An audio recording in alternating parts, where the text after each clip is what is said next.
educational event. So for those who are joining us for the first time, welcome. BRIDGE is something that was established to aim to improve trainee access to research by advertising and signposting members to available opportunities and trying to get you in touch with people who can help you explore your research interests. Provide educational opportunities like the one today for development of research skills, and want to be a platform for multi-centre audits, quality improvement projects and research that any of the trainees want to get going. So in today's session, we welcome Professor Paul Dimitri, who, as well as a professor in child health and a consultant in paediatric endocrinology at Sheffield Children's Hospital, conducts internationally recognised research on impact of child obesity on bone health and skeletal development, and he's the Director of Innovation and Child Health Technology at Sheffield Children's Hospital. Outside of Sheffield, he's also the Vice President for Science and Research at the Royal College of Paediatrics and Child Health. He's the Director of NIHR Children and Young People's MedTech Cooperative for the development of child health technology and leads National Technology Innovation Transforming Child Health Network, supporting the development of and adoption of technology for children's healthcare.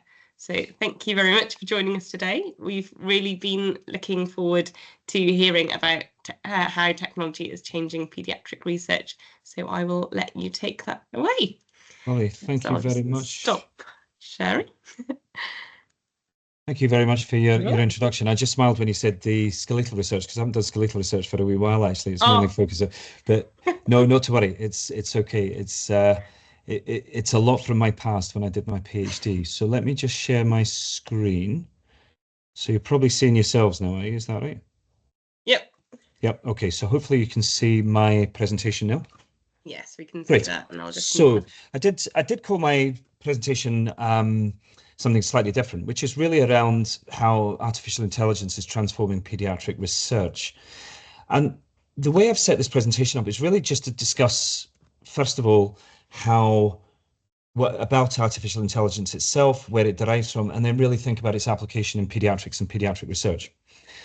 And for those of you that are either here now or watching the recording, if you think that you are not using artificial intelligence, I'm afraid you are very much mistaken. It is part of our daily lives. So, you know, I'm neither sponsored or paid for by any of these companies here, but if you're using any of these applications and platforms, Netflix, Amazon Prime, eBay, Google Maps, ChatGPT, if you're using any of those and many others, then you will be using artificial intelligence. So to give you an idea, Google Maps, or if Google location, if you're going into a place, you'll notice that if you go into a shop, the adverts relating to that shop or the products will flash up on your phone. That is your phone learning about your preferences and linking you to other websites through cookies.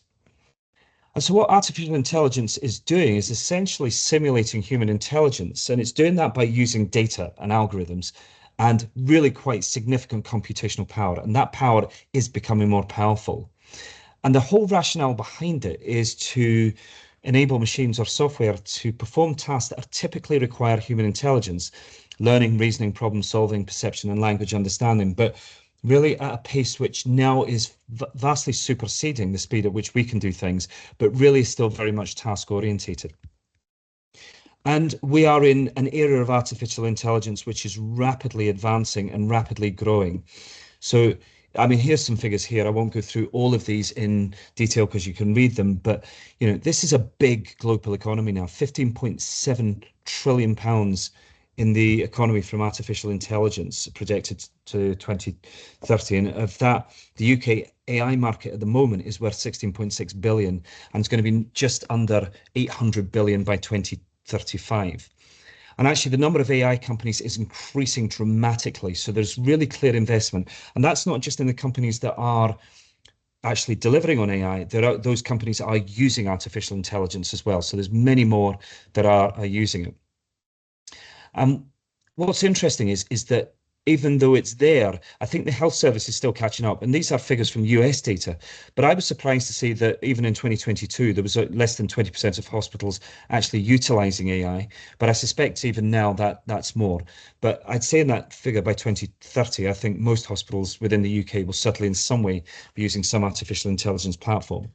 And actually, The UK public are, on the most part, pretty comfortable with that. About half the UK public say they're happy with AI for patient care, and certainly more so with NHS staff surveyed. But just over 75% said that they were happy with that patient care was going to be supported by AI.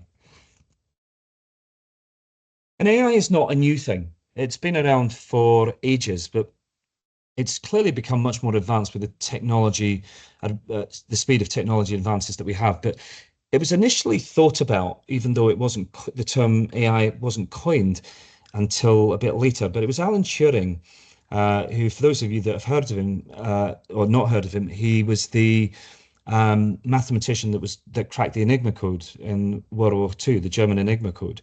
But he basically coined the idea that if a computer could trick a human into thinking that the computer was actually human, that was essentially that it had intelligence. But it was a mathematician, John McCarthy, in 1956, so 6 years later, introduced the term artificial intelligence. And then it went through a massive surge of development before it went through an AI winter up until the late 90s. That was because very little investment went into it. And then it started to emerge again as something that could potentially challenge or support humans. So the chess playing computer, Deep Blue, he defeated the Garry Kasparov, who was the chess champion at the time. Then we had Siri, 20 odd years, or less than 20 years later, so 15 years later or so. And then we had the IBM Watson platform that won first place on the TV show Jeopardy in the US. And it's gradually advanced from there, and then suddenly rapidly advanced, really, as we sort of go into, late 2010s into the 2020s. And we're now seeing the computational power advance dramatically. And we split AI into different categories. So based upon its capability, broadly speaking, split into narrow AI, general AI, and super AI. So where we're at the moment is narrow AI. It's very task orientated, although very clever in the way it does things. But AI needs a lot of data, and the computational process is task orientated. Even though machine learning will bring in new data, it's still task orientated. So to give a very simple example, going back to Netflix, your Netflix platform is learning about the types of video or types of film that you want to watch or series that you want to watch, giving you suggestions. It's a task-orientated process. Self-driven cars are a bit more complex than that, and I'll come on to that in a minute with reactive machines and limited memory. Then we've got this concept of general AI, where computers start to become cognitive, where they're learning about things, they're starting to understand about data, they're starting to infer, they're starting to computers are making new suggestions based upon existing data. So a bit like we do, the way we think. And then the super AI. So this is the kind of the dystopian future where machines become far more intelligent than humans, and they can start to read human emotions. So to give you an example of that, and this is, again, around going on to functionality, self-awareness. At the moment, if you were, say, driving in your car and you had Google Maps and you went the wrong way, if you shouted at Google Maps, it wouldn't talk back to you. It would just tell you where to go next. In the future, Google Maps might see that you're very annoyed and say, actually, I see that you're very annoyed at the moment. Maybe this self-awareness and mood stabilizing app might help you. So there might be something that in the future, the computer can tell you how you're feeling and respond to that. In terms of functionalities, so reactive machines, pretty much as I described, Netflix. Limited memory, a good example of that is a self-driving car. So a self-driving car is programmed to drive, but it's also, you've got to avoid killing your passengers and killing pedestrians. And so it learns about its environment. So it's taking in data all the time and processing that to learn about the environment so it understands what to do. So it can store data and learn from it. And then self-awareness and theory of the mind fall into that general and super AI, that cognitive process that a computer starts to learn that becomes much more human-like in its ability. And I quite like this anthropological classification by an anthropologist called Drew Brunig. Drew Brunig defines AI as gods, interns, and cogs. So the gods are really the cognitive, the super AI. That's where AI is, much better, much more functional than humans are. The interns is where we're sort of at the moment with deep neural networks and machine learning, where a computer can get it wrong, but if we have a human in the loop, which is the technical term for it, then actually we can check the data that comes out to make sure that it's not complete nonsense. So that's the intern. And then the cogs is a bit like that Netflix example where it's task orientated, data in, task out is very simple. And what we're finding in pediatrics now, and this is data from 2022 over a 4-year period, that there are huge amounts of papers coming through in AI in pediatrics, still in some relatively obscure journals, but it's starting to become more mainstream now. So you can see nearly 3,500 journals there by 2022 over a 4-year period had published something on artificial intelligence. Okay, so let's change track now. Let's think about the lingo here. So, and this is by no means comprehensive. It just gives you an idea of some of the language that's used in artificial intelligence. So machine learning I've spoken about, which is the ability of a machine to learn using large data. And they don't necessarily have to be explicitly programmed to do that. It starts to become a process-driven task. Deep learning is where we train AI to predict outputs from a set given input. So I'm going to talk about deep neural networks in a minute. But a software will learn patterns in digital representations of sounds, images, and other data and start to process that in a way that we need it to.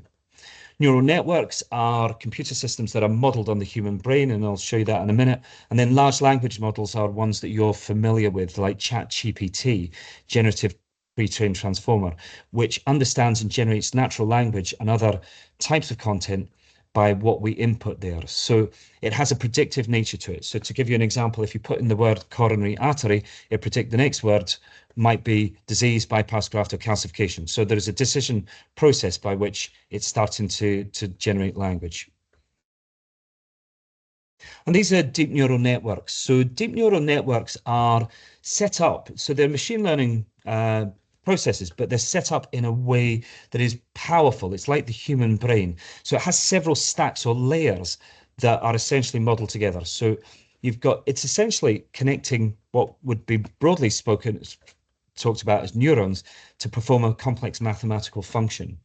And so one layer generates outputs for the next layer and then performs an output. So there's an input layer, an output layer, and then there's these layers in the middle that essentially process in a way, to think of it simply, a bit like each layer or neuron being its own individual regression model, that it's processing this data to eliminate bias, to eliminate things that are inconclusive or incorrect, and taking it to the next level until it comes out with an answer.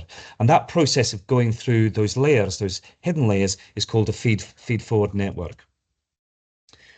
And then generative AI. So this is something that you all will be familiar with now. So generative AI describes algorithms that can be used to create new content. So you can see the hierarchy there with artificial intelligence, machine learning, deep learning, which is starting to mimic the human brain, as I spoke about deep neural networks, and now generative AI, like ChatGPT, like DALL-E, and other platforms that are generating audio, images, and videos based upon the data that you put into that. And so what we're seeing now is an application of artificial intelligence across healthcare, and some of it's still relatively basic in its application, but you can see there, I'm not going to read all these out because you can read them for yourselves, but you can see the broad application of artificial intelligence across multiple different parts of healthcare. And what I think we're going to see in the future, and I'm hearing this on the radio now, is that we're going to get voice bots, essentially voice-activated bots that are essentially speaking to patients in a way that we would almost not recognize them as being artificial intelligence or bots, but actually being real people. And I'm hearing this in radio programs now where I'm absolutely certain that the radio programs are AI generated or text-to-voice generated programs. And so here's a few examples where generative AI is having a broader impact on in medicine and health. So medical imaging. So with generative AI, for example, you can take low resolution images, and through processing, you can get higher resolution images to help support diagnosis and detection of disease. Then in terms of drug discovery, you've got essentially for drug discovery, it is a lengthy process. To develop new drugs is really hard work and very expensive. So what you can do now with generative AI is start to generate potential molecular structures that have specific properties. And this is artificial, this is not in the real world, but start to test the drug efficacy and safety in particular systems, so that you can identify promising drug candidates, saving a lot of time and resource in developing new drugs. And then we've got this process of personalized medicine, which I'll speak about in a wee while, which is really about looking at patient data, medical history, genetic information, and other personalized data to develop personalized treatment plans to support the optimization of treatment options in which there are fewer side effects and better outcomes and prognosis. And then you've got population health. So this is really where you're talking about looking at whole populations and thinking about how they will respond in certain situations. So, for example, how a population may respond in a pandemic situation. So essentially AI modeling of certain outcomes from specific situations within a population. Okay, so I'm now going to talk about some of the pediatric applications, because this is really why you're listening to this talk. Now, some of this might have a bit of a pediatric endocrinology slant. I'm a pediatric endocrinologist, but the principles can be applied across the board in pediatrics and in adult medicine. So this is ChatGPT. So I'm sure most, if not all of you, at some time will have used ChatGPT. And the power of this, I mean, this is scratching the surface with what ChatGPT can do. But I asked ChatGPT, I said, answer this question. A 6-year-old girl presents with bitemporal hemianopia. What is the most likely cause? And this is what came out. This took ChatGPT, I mean, it came up with about 2 or 3 seconds, and it's correct.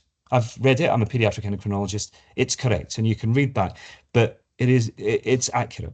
So then what I said to ChatGPT is, write me a patient information leaflet for a patient with a craniopharyngioma. So for those of you that don't know what a craniopharyngioma is, it is a tumor of around the pituitary gland. It's a solid cystic tumor in the most part, and causes significant problems with pituitary dysfunction and also with pressure on the surrounding structures. So I asked ChatGPT to write me a patient information leaflet. It took about 2 or 3 seconds again. So I thought, that's incredible, and I've read it and it's pretty good. So then I said to ChatGPT, well, what if I had a patient from a different country whose second language was English and didn't really understand things? So I asked it to translate it into Urdu. That's what it did. Now, I can't tell you whether that's correct or not, but I would say it's probably not far off. And the point being is that we have spent many hours in the past translation patient information leaflets, and ChatGPT can do it in seconds. And I've also asked it to translate into lots of different languages. I presented at a meeting in Scotland. I asked it to translate a leaflet from on the British Society of Paediatric Endocrinology and Diabetes website on diabetes insipidus into Scottish Gaelic. Again, did it in several seconds. So then I said, well, what about creating it for a 9-year-old? And this is what it came up with. And actually, it reads very well. If I was, one time I was a 9-year-old, but, I think if you showed this to a 9-year-old, I think they would understand it pretty well. But then what I did next was really interesting. So I asked it to create a story about a craniopharyngioma based upon Winnie the Pooh and Christopher Robin.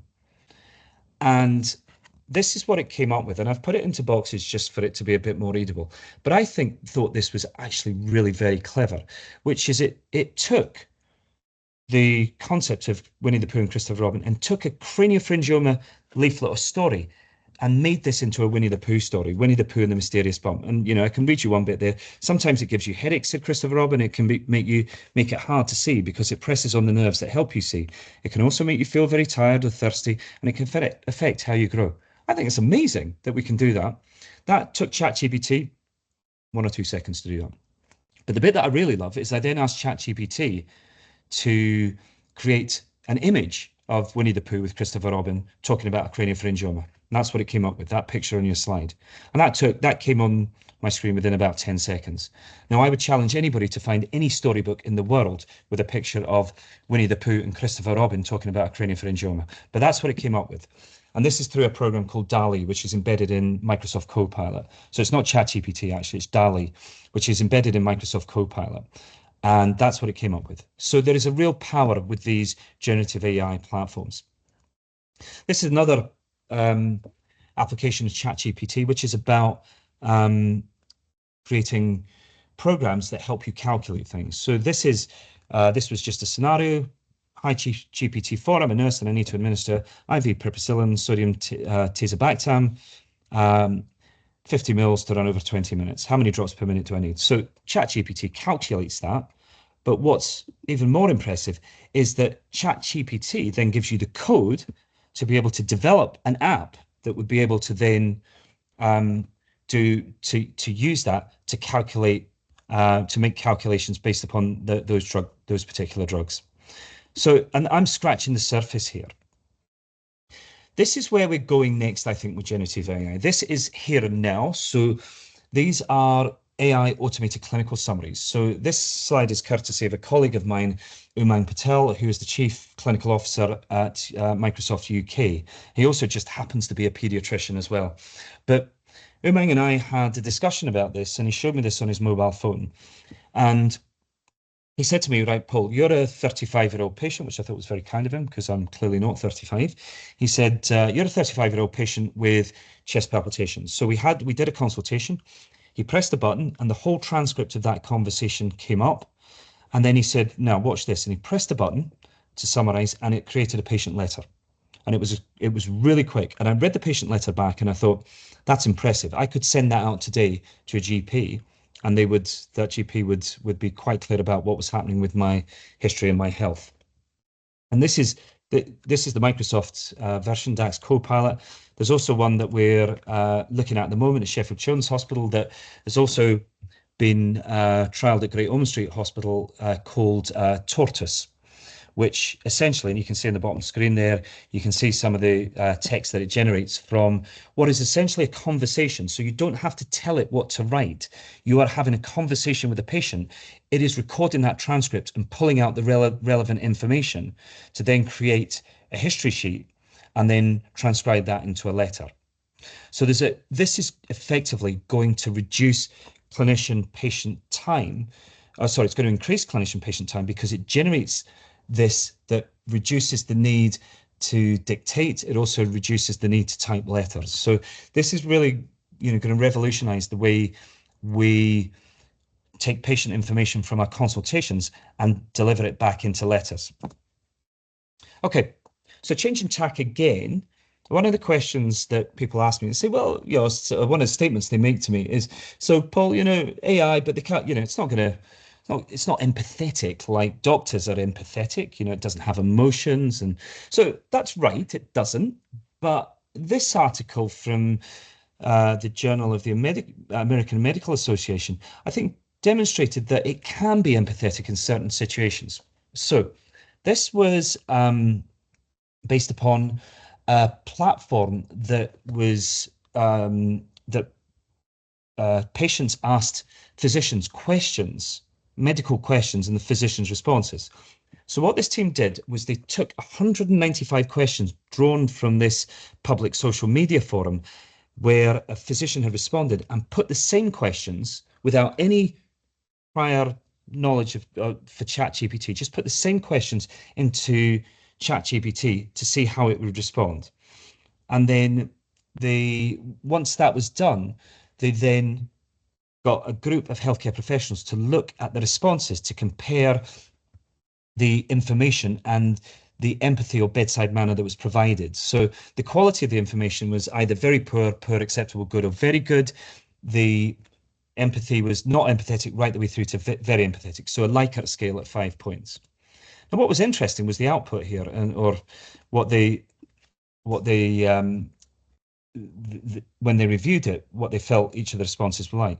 So the evaluators, the healthcare professionals that evaluated those responses, 79% of the responses from ChatGPT were preferred over the physician's responses. And that was because chatbot responses were longer. They were 211 words as a mean compared to 52 from the physicians.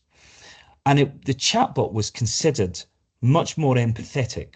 So there is a value here in certain situations that a chatbot could be more empathetic in a text-based conversation. And I've done this with ChatGPT. I've put in an email just to see how ChatGPT would respond. And I would never be that friendly in an email. I haven't got time to write several hundred words, but when you put an email into ChatGPT, so Neil Lawrence is on at the moment, it'd say, "Hi Neil, how are you doing? I hope you're feeling very well today. It was very nice to receive your email, blah, blah, blah." And it would carry on like that. And I wouldn't do that in an email. So you can see how this is more empathetic in the way it responds. Now, I've put this in not because actually this is AI, but I think this is going to be the way of the future. So this is Hal. Hal is a mannequin, but he's programmed by an operator who sits behind the screen. But it's quite an advanced mannequin for interaction with clinicians around different clinical scenarios. So Hal can shed tears, he can die, he can urinate, and he can even go into anaphylactic shock or heart failure. And he has a heartbeat, he has blood, he reacts and cries when given an injection, and he gets stressed and calls his mother. So it's quite an advanced piece of equipment. I think in the future, this will all be AI responsive. So I think what will happen is over time, there will be an automated process in which these mannequins can read a situation either through something visual or through sounds or noises, and then respond in a way that is really interactive with those that are going through that simulation process. Okay, so now moving into the world of research. So this is where pediatric research or certain things have used AI within research that are not tools in clinical practice at present. So this is the first one. So this is a platform that was developed for the early diagnosis of autism. So this uses behavioral features that are selected through machine learning techniques to be predictive of autistic spectrum disorder across a variety of phenotypic presentations. So autism, ADHD, speech and language disorders, anxiety, and intellectual disability. And how it's developed, and this is the same with all AI, is that you have to use a training set to train the AI algorithm to know what it is and isn't the diagnosis. And so there were multiple, 300,000 bits of patient information that went into developing this AI, and also features captured from caregiver, healthcare provider, and video analytics. And so it created an AI model that allowed clinicians, this was designed for primary care, to help define whether a patient had autism or didn't. So how this algorithm was set up, so you can see the algorithm there at E, but essentially the input was from a caregiver's smartphone. So they were asked to provide information in a 5-minute questionnaire. They were asked to upload some videos, a couple of short videos ranging from 1 minute 30 up to 5 minutes, and then they were asked to a healthcare provider was, excuse me just for a minute, sorry, just give me 1 minute.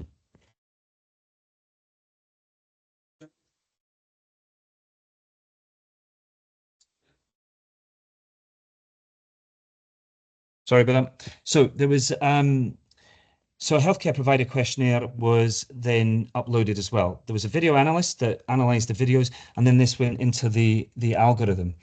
Now, the device output for all the study completers, so if you looked at the positive predictive value of the whole platform, it was just over 80%. It was 80.8%. And the negative predictive value was 98.3%. So this was, as a whole system, very accurate. And the device itself, or the algorithm, could its diagnostic evaluation was 98.4% accurate with children with that were diagnosed with ASD, and it was for those without ASD, the device was 78.9% accurate. So in other words, that 78.9% of those with ASD received an ASD negative device result. Now, what's really important in this is the safety net here, which was the indeterminate. So this was where the machine couldn't decide whether a patient had autism or ASD or not. And that was a safety net there. And what came from that was that when you looked more closely at these patients, they had very much more complex neurocognitive and neurodevelopmental disorders. But if you took that indeterminate layer out and just asked the computer to be binary and either positive or negative for ASD, the sensitivity for all the study completers fell dramatically. It would be, the sensitivity was 51.6% and specificity went right down to 18.5%. So what that demonstrates in there is the value of having a safety net for where a computer can't determine the output. This is a very different tool. This is an EPR, an electronic patient record, that was set up for the identification of growth disorders. So this was done in Finland. So about 98% of the population in Finland undergo multiple measurements up until adulthood. This is measuring height and weight. This is done by a nurse who then passes this on to a primary care physician who will then determine whether a child needs referral to a pediatric endocrinologist. So this team looked at standard growth monitoring for 3 years from 2005 to 2008. And then subsequently, there was a platform built into the electronic patient record that did automated growth monitoring. So the data went from the nurse into an automated growth monitoring platform rather than to a primary care physician. And the diagnostic yield, I'll not go through the flowchart because it's a complex slide, but the point of this is that when the algorithm was embedded into the EPR, the diagnostic yield went up considerably in terms of the ability to diagnose the primary or secondary growth disorder, from 0.1 per thousand screened up to 0.9 per thousand in the automated growth monitoring year that took place. So again, it shows the value of AI in monitoring growth disorders in children. Now, I know that's a pediatric endocrinology viewpoint, but actually growth is fundamental in pediatrics. So I think in the future, to identify growth disorders, AI with the right data will be helpful in doing so. Something completely different here. So this was by a Turkish group. This is very much in the early stages of research. So this was to create a novel and non-invasive system for detecting jaundice in newborns. So how they did this, and you can see the color calibration charts. There's an 8-color calibration card that essentially used to eliminate the different environmental lighting. So essentially you standardize the lighting based upon that color card. And then once that process has gone through, then use MATLAB, which is a computer platform, really to analyze these images based upon color-based processing techniques that look at the optimal color tone using different and important baby body parts. And then after that, there is a machine learning algorithm to determine whether this baby has jaundice or not. So this was performed on 40 healthy babies and 40 jaundice babies. So remember, we know whether these babies have jaundice or not so this is, if you like, retrospective, in that we're working backwards. You know whether they're jaundiced or not by their bilirubin level. But this was to determine whether this AI platform, through visual recognition, could identify whether a baby was jaundiced. And compared to the results with a conventional blood test, this platform had an 85% success rate of detecting jaundice. So as I say, it's still in research, not by any means clinically approved or in the commercial world at the moment, but certainly something interesting to see for the future. This is a platform that we have developed in collaboration with a company called DigiBeat. So DigiBeat is an NHS approved and commissioned platform that is for diabetes education and training.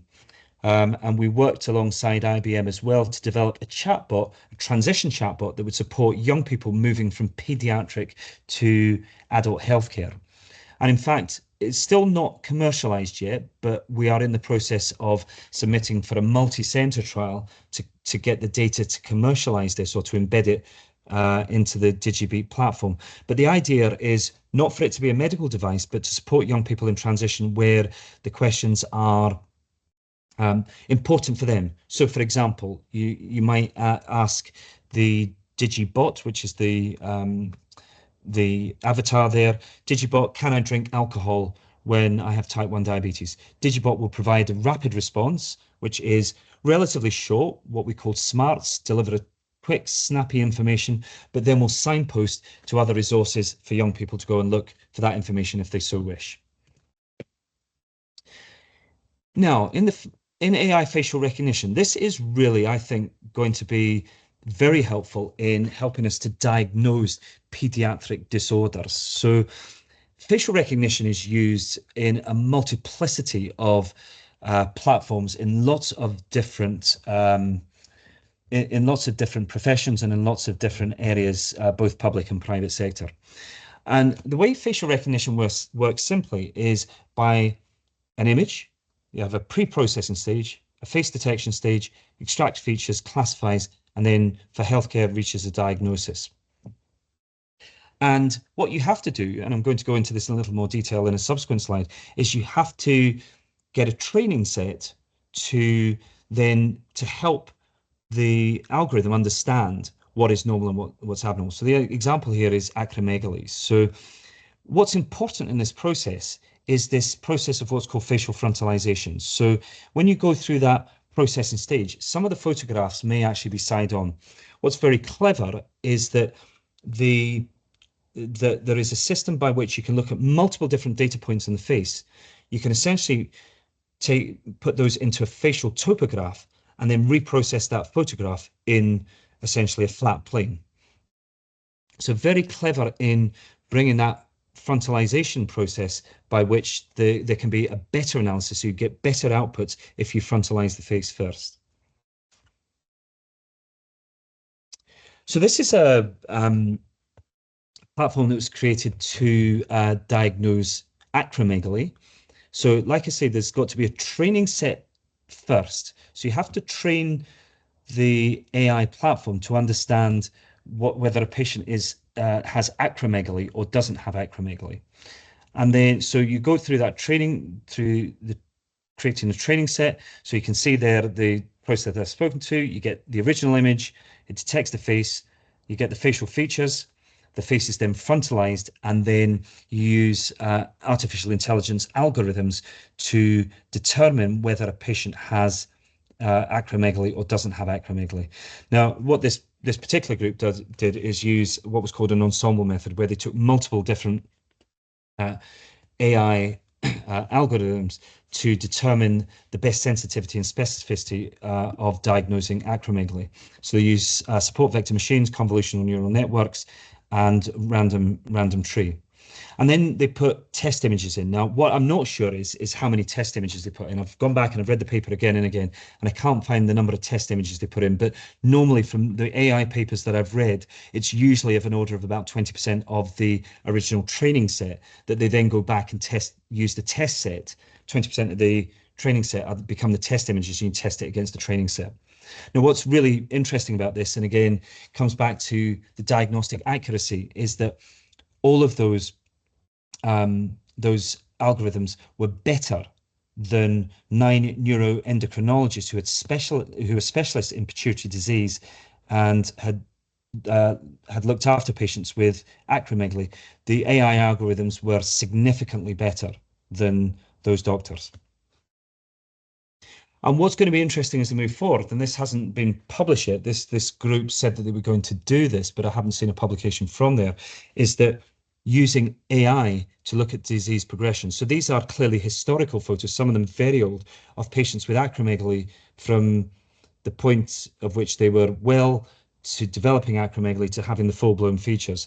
And you can see there that there is a probabilistic output of the chance of having acromegaly. So you can see there in the first photograph, there is already starting to become a 20% chance, over a 20% chance of that patient already having acromegaly. When you look at that photograph, you'd say, well, it doesn't look like he has acromegaly, but the AI platform is already starting to find features that may be consistent with acromegaly. There is another condition that some of you may be aware of, the condition that we look after in endocrinology called congenital adrenal hyperplasia. So AI platform now has been used with facial recognition to help define patients with with congenital adrenal hyperplasia from facial features. And we can't see those facial features, but the AI platform can recognize subtle changes from the in utero exposure of high levels of testosterone with facial formation. And then there are other conditions where AI has been used for diagnosis. So Noonan syndrome, Turner syndrome, fetal alcohol spectrum, where you can see the data sets are relatively large. The number of facial features that the platform is looking at is relatively large. And you can see there, in terms of the accuracy and detection, the high level of sensitivity and specificity of being able to diagnose these patients. And one of those platforms is commercially available now, called Face2Gene, which uses a software called facial dysmorphology novel analysis, and it's highly accurate in diagnosing certain conditions. And you can see there in the bottom, with this girl that's been, her face has been analysed, the facial detection, the different points located on her face, but also looking at not just the particular points on her face, but the ratio, the distances between each of those multiple points. Here's a different application of, which is currently in practice now, called bone age assessment. So this is the use of a left wrist and hand x-ray to determine a bone age relative to a chronological age of a patient. So very helpful in diagnosing or looking at skeletal maturity relative to a patient's age. So for example, if I saw a patient who was small and I had the diagnosis of constitutional delay in growth and puberty, they might be 13 or 14 years old, but have a bone age of 11. I could reassure the families that that patient had several years worth of catch-up growth to achieve. And these are accurate, these bone age assessment tools. So we use a platform called Bone Expert. They can usually predict bone age within 4.5 months. But there is a potential risk of bias because, again, the training set is supported by an AI algorithm, but also this is based upon, the training set is also based upon the accuracy of a radiologist. So there may be inherent bias because the radiologist is defining the accuracy of is defining the bone age as well as the AI algorithm. And then there are lots of applications. So, I mean, I could keep going on and on about applications, but I just thought I'd give you a few other quick examples of those in metabolic disease. So there are AI algorithms now to predict the onset of pre-diabetes in the young so that you can support lifestyle modification to prevent the onset of type 2 diabetes, not type 1, as it says there. You've got machine learning models now that have been applied to biochemical parameters to predict fatty liver disease and identify the risk in certain children and young people of developing hepatic complications to target interventions.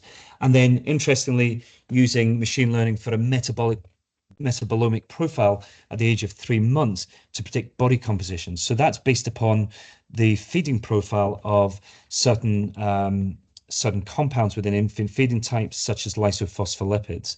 So again, the point here is that we are now using artificial intelligence to start to predict or identify those patients that are at risk of complications and start to think about targeted interventions before those complications arise. Okay, so I spoke earlier about personalized medicine. So personalized medicine, I think, is evolving very rapidly, and it's evolving rapidly because we have a lot of data. So we have on the right-hand side there what we call omics data. So omics data, genomics, epigenomics, transcriptomics, proteomics, metabolomics, etc. So a lot of data around what's happening within individuals' bodies. But we've also got lots of data what's happening in our environment, both in terms of near exposures and also external exposures. So in terms of internal exposures, medication, type of inflammatory markers that we have, we've got specific exposures to certain things, and then environmental exposures. And all this data can be collected. There's no lack of data there, but what's going to be really interesting in the future is being able to get all that data, whether it be omics data, whether it be internal exposure, near or close external or wide external exposure, get all that data and start to work out what's happening with individuals based upon all these different exposures. So to give a very simple example, AI is now being used to predict the onset of certain asthmatic episodes in patients that are exposed to different environmental situations. So for example, you might want to know humidity data, or you might want to know the weather data in terms of whether it's going to be wet or cold. And you can then utilize that external data to predict what's going to happen with a patient and then target interventions appropriately. And what we get by all that data is what we call a digital twin. Essentially a digital version of us that we can then start to predict what happens when we expose that digital twin to certain situations. So that is really the platform for personalized healthcare. So I've spoken a lot about, I've made artificial intelligence sound wonderful, but there are challenges, and artificial intelligence is wonderful, and there are, real opportunities in the future, but it's not without its difficulties. And the first goes back to this issue of data, because AI thrives on data. For it to be good, you need lots and lots of data. And one of the challenges in research is that in certain situations, we don't have enough data. Now that bit may be, so here's a cartoon representing the challenges. So here we've got challenge A, which is a barrier to healthcare. So these are the underserved and seldom heard populations. So those where we might not have the right ethnic data, we might not have the right socioeconomic data. And so you get a subset that is not representative of the population. In point B, you might get specific data exclusions. So that in fact, by our inclusion and exclusion criteria, we've actually excluded really what could have been important data that would have generated a different output from our AI algorithm. Then there's the third problem there, C, which is categorical banding. So we stratify data. And the danger is that we stratify data, that we may be missing important data that will essentially result in a bias from the output of that AI algorithm. And then the last is this small list of choices. So actually in patients with rare diseases, we don't have enough data. So what will end up is that we'll get a degree of inference because the data isn't enough. And so what we've got to make sure that when we're dealing with rare diseases, that we collaborate nationally and internationally to get the right amount of data to be able to support good outputs from AI algorithms. And here is another issue, which I think we're starting to overcome now, which is this issue of what's called black box. So one of the challenges with artificial intelligence algorithms is that when you have an output that doesn't look quite right, it's sometimes quite challenging to go back and work out what computational process the algorithm has gone through to reach that output. And so that was what was termed the black box, really not understanding the computational process of the AI algorithm. So there is a move now for transparency and provability. The transparency is that we understand AI model decision making, and the provability is that there is absolute mathematical certainty behind the decisions that an AI algorithm can make. Okay, last thing I want to talk about, and this is really quite an interesting dilemma here, and we'll come into medicine in time. This was an article that was published in Nature called The Moral Machine. And the moral machine is based upon how we gauge social expectations, and it was based around autonomous vehicles. And autonomous vehicles exist, they're used in the States, but what an autonomous vehicle should do in a moral dilemma. And this is not a problem without its challenges. And the challenge comes from the high dimensionality of the problem. So in a typical survey, if you were surveying people, you might say whether people prefer to spare many lives rather than few, whether they prefer to spare the young or the old, whether they prefer to spare pedestrians who cross legally rather than those that jaywalk, or a simple combination of 2 or 3 of those preferences. But what's difficult is to combine dozens of preferences leading to those millions of possible scenarios.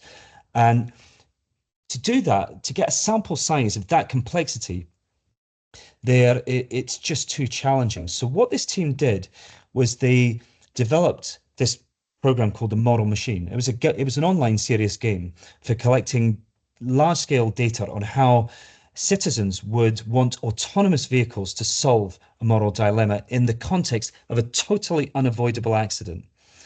And actually what they managed to do was collect nearly 40 million decisions from 233 countries and territories across the globe. And what those users were shown was an unavoidable situation. So there were two possible outcomes. The autonomous vehicle either swerves and kills the passengers, or it goes through the crossing and it kills the pedestrians. And so the accident scenarios that were generated by the moral machine explored 9 factors: sparing humans versus pets, staying on course versus swerving, sparing passengers compared to pedestrians, sparing more lives versus few, sparing men compared to women, sparing the young versus old, sparing pedestrians that were legal compared to those that were illegally, so jaywalking, sparing the fit versus the unhealthy, and also looking at higher social status. So you can see the high dimensionality of the problem here. And in addition, there were characters that were included were, for example, criminals, pregnant women, doctors who were not linked to any of those 9 other variables. So this is fascinating because the machine here has to make a decision, and there is no right or wrong output. Somebody has to die. And this is what was interesting about it. So when they looked at the data as a whole, and I would urge you to read this, it's really interesting. On the left-hand side here, you could see the preference in favor of the choice on the right side versus the left. So if you look down on the left-hand side there in terms of the intervention, so preference for action versus inaction. So understandably, most people would prefer inaction because they don't want to kill anybody. So actually people didn't want to make the decision. And then there was this decision of sparing passengers versus sparing pedestrians. Interestingly, the pedestrians seem to be spared. But when you start to go down there, you start to realize that actually there is really a social preference on those that we spare, sparing the fit compared to those that are overweight, sparing the lawful versus the unlawful. And then understandably, as you get into the obvious scenarios, you want to spare more people than less. And sparing humans was obviously more popular than sparing pets. Or so you would think, but if you look at that preference, it's not totally in favor. I would have expected that bar to be right the way across to humans, but actually some people like pets and they want to spare them. Now, if you look then on the right-hand side, this is preference of sparing the characters. You can see that when you get in the first half, so in the blue there, you can see that actually there is very little preference between gender. But so people do want to spare boys and girls, and they want to spare the pregnant. Doctors are all right. So as doctors, we're okay. I think we're going to be spared. So, when that automated car is driving across, if the automated car knows that you're a doctor, it sees Professor Paul Dimitri, it thinks, right, I'll spare him compared to the passenger. So, we're doing all right as doctors. It seems to want to spare the healthy more than the unhealthy. What's interesting when you look at the bottom is that it wants to spare the dog over the criminal. So actually dogs seem to have a higher social status in some countries compared to the criminals. So the reason why I'm showing you this is that this has raised a fascinating and ethical question about how we use artificial intelligence in the future, because there are going to be moral dilemmas in medicine where there isn't a right or wrong outcome, and there is going to be a problem whatever the machine decides to do, and it's up to us to think about how we program those machines in a way that it makes the appropriate decision. And it's going to be challenging in the future, and I've been contemplating for quite some months now of scenarios that might actually happen, and I've not come up with anything like the self-driving car at the moment, but it'll be interesting to see how this evolves over time. Okay, last bit. So the question that everybody is asking at the moment in healthcare is, will AI replace doctors? And it even, there was an article in The Guardian in fact, it was last week, about whether machines were making better predictions or diagnoses than doctors. So what I thought was, well, it's an interesting question. So I thought, who better to ask than ChatGPT? Ask the artificial intelligence platform, and this is what it came up with. So it actually said, this is verbatim, the short answer is no. AI will not replace doctors, but will play a critical role in augmenting the work of medical professionals and improving patient outcomes, hence the reason why I'm standing here talking today. The second is that doctors who embrace AI will enhance patient care and outcomes, and the future lies in that collaboration between human expertise and the AI capabilities. So on that note, ladies and gentlemen, that has just pretty much taken me to the hour of 3 o'clock. I hope you have found that interesting and enlightening, and I'm quite open to a few questions before you close if you so wish. So thank you very much for asking me to speak today.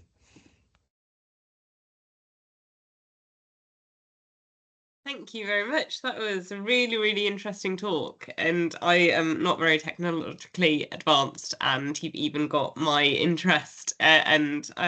I think that I'll look a little bit more into this. And yeah, it's really fascinating. I'll open up to the floor first if anybody has any questions. And if not, then I've forgot something. Anybody? Yeah, I just had one for you, Paul. You mentioned a few limitations there, but from our point of view, you see a really exciting talk like this and all the applications, but then we go back onto the wards and we measure the PR interval and the QTC and calculate that manually, and we're still plotting on jaundice paper charts a lot of the time. There's a big disconnect between what actually makes it through into clinical practice. And there are some good examples of where things have come on leaps and bounds, like in diabetes. But in sort of our day-to-day jobs as resident doctors, we're still putting up with a lot of old tech. I just wondered how can we sort of get involved in research that helps to bring this sort of exciting stuff really to the bedside? That's a really good question. Thanks, Neil. I thought we were going to go off on a tangent there of the challenge of getting technology into the NHS, because as you well know, and others, that it's really challenging to get technology into the NHS because the appetite for risk is relatively limited. And so, there is a lot now set up for regulating technologies. And what you're talking about in terms of reading ECGs, that exists. I mean, that's pretty straightforward platform to do.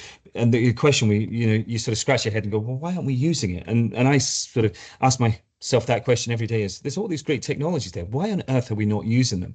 Because they exist, and some of them are commercially, they're commercially available. So some of it hasn't gone through the regulatory process, some of it exists, but it's just expensive. And you've got to, with the NHS, there is a health economics argument here. So there's something about technology has to generate more efficiency for the same or less cost, or generate the same efficiency for less cost.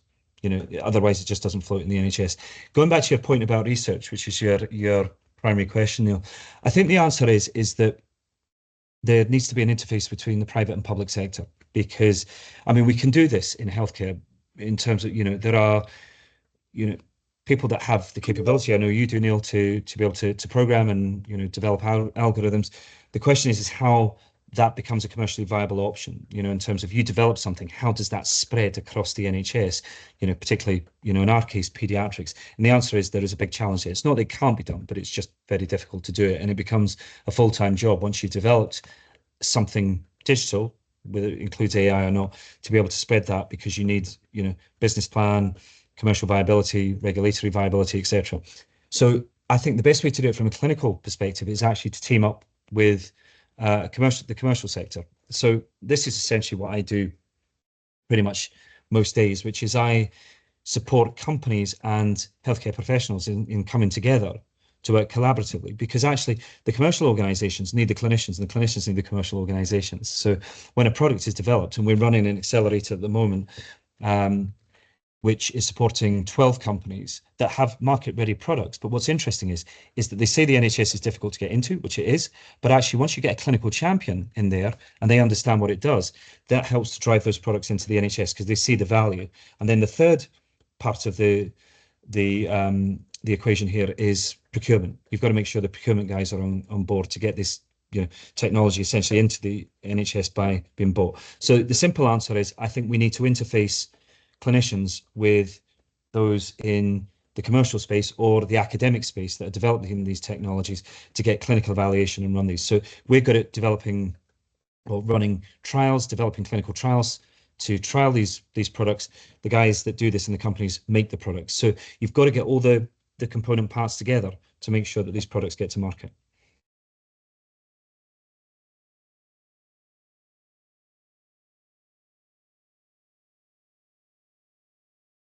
I've got a question there from someone that's just come up in the chat, but I'm just looking for my chat. Just give me a sec. Okay, great. Good to hear you're applying for endocrinology. It's an amazing specialty. Well done. I'm slightly biased on there. I've got a question. It relates a little bit about the AI replacing doctors and if they do.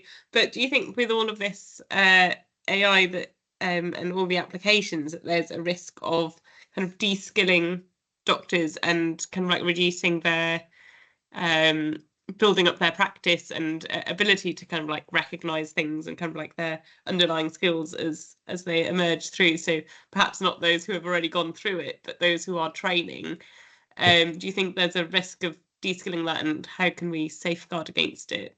Yeah, it's an interesting one, that, because actually you could arguably say that's been going on for years. It's just that I think because AI is very powerful, but we get de-skilled in lots of different areas, as we advance through medicine. So, when I was a trainee or resident, as you call them now, it's I would put cannulas in 400-gram neonates. If you ask me to do that now, I can't do it. Do I need to do it? No, because I'm not a neonatologist. So actually what happens in healthcare generally is as we move through the different specialties, as we move through healthcare, as more tools come in, we get de-skilled.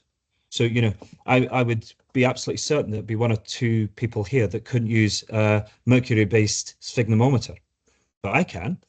I know how to use it, and I know about carotid cuff sounds and that. But actually, you don't need to, because they were banned, because apparently they cause mercury poisoning, even though there was never a case of mercury poisoning.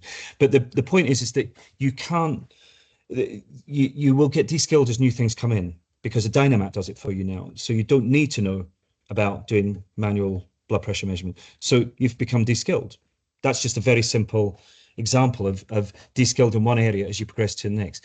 So I would change that from de-skilled to re-skilled, which is what you do is you're actually, sorry, that's my 3-year-old in the back, if you hear a baby shouting, is that you become re-skilled in a different area. So what you actually do is you start to utilize these tools in a way that improves patient care.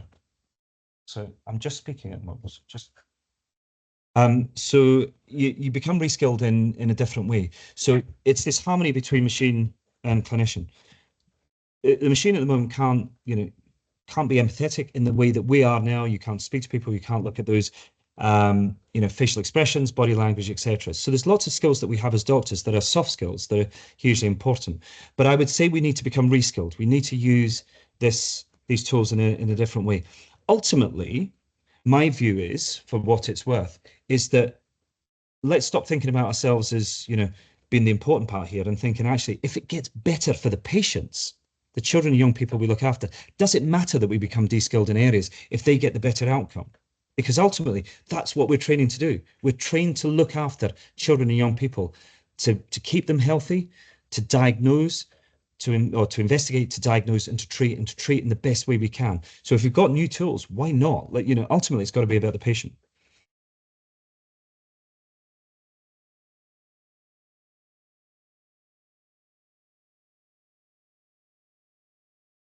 Thank you. No, that was really good. It's kind of like also thinking about the what you were saying with the fail-safe and the kind of like ones that you don't know, kind of like being able to still have the expertise and the skills to kind of like diagnose, even when 80% of that workload is taken away from you. That was kind of like where I was thinking, and kind of like making sure that people as they go through the specialist still are able to do that, to be that human fail-safe, so it's still being able to do that.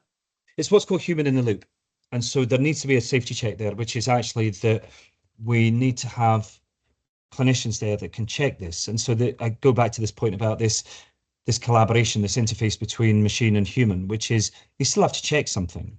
Otherwise we're putting a lot of faith in machines to do the work for us, when actually we might necessarily not have the right output. Machines get things wrong.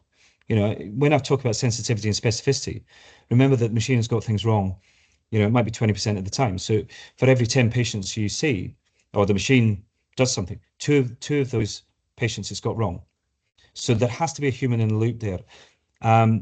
This is going to change over time. Machines are going to get better at this. They're going to get more cognitive in the way they do things. They're going to pull in more data. But yeah, I think we need, at the moment, we we just need to make sure that we are essentially the safety net as clinicians. But it's a tool, you know.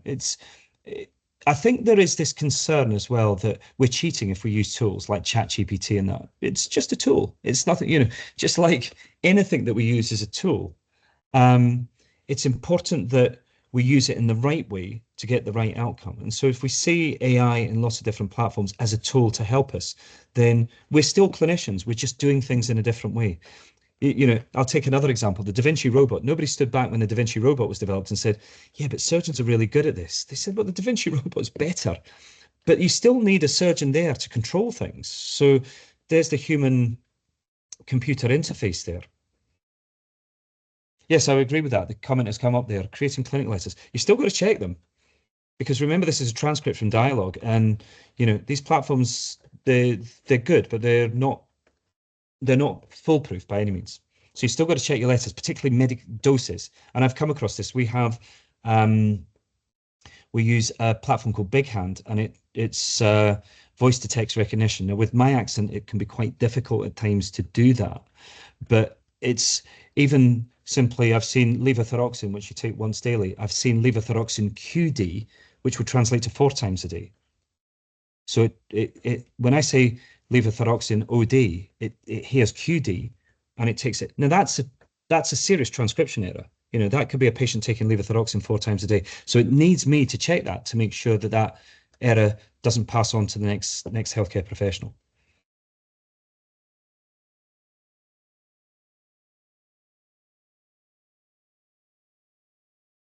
Does anybody have any more questions? If you want to pop them in the chat or put your hand up or anything like that, then please do. Stunned into silence. Whilst any more questions come up, I'll just pop up some the feedback slide.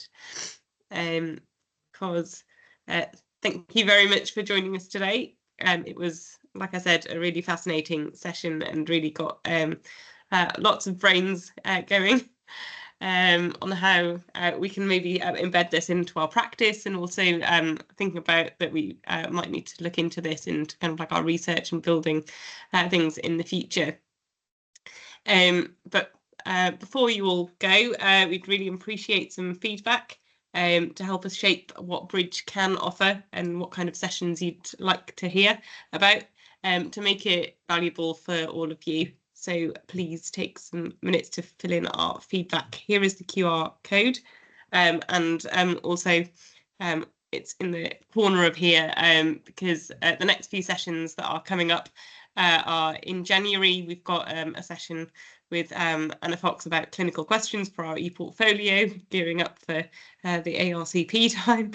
And in February, we've got a session on how to write a book chapter. And then a journal club in March. So if anyone's interested in any journal, in presenting any journal clubs, please get in touch. And we're also interested in some of the social media. So if you've got any interest in what's coming up, then please follow us on X. And here's both of our slides. So does anybody have any more questions before we bring the session to a close?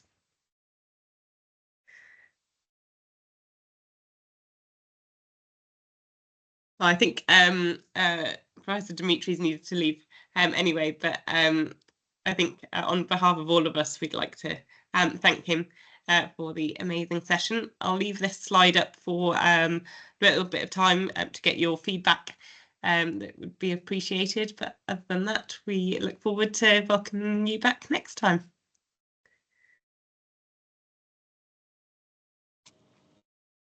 Thanks.